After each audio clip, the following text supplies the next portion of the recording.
You're watching sqadia.com and my name is Dr. Hammad and today our lecture topic is nervous system.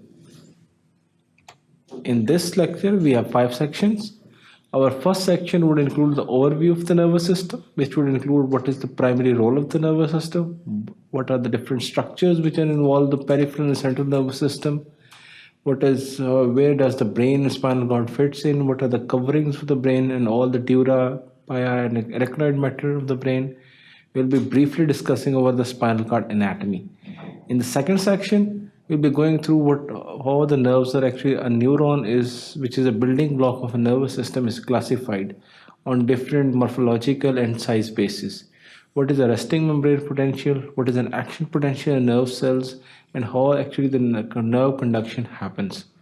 In the third section, we will be going through the different supportive cells which are present in the nervous system. And the nervous system is actually composed of neurons, but then there are other structures which are actually supporting these neurons to function properly, which includes astrocytes, oligodendrocytes. We will be going through the classification of astrocytes, which would include the two subtypes, the fibrous astrocytes and the protoplasmic astrocytes.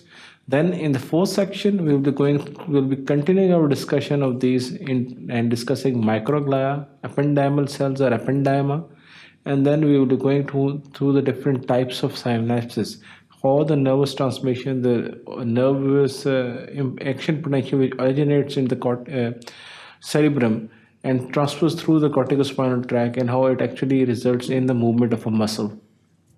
Then we will be going through the developmental and clinical perspectives, that is a reaction to injury, what happens when a nerve is transacted in the central nervous system, or what happens when the nerve is transacted in the peripheral nervous system. And then we will be going through the axonal injury of degeneration and regeneration process.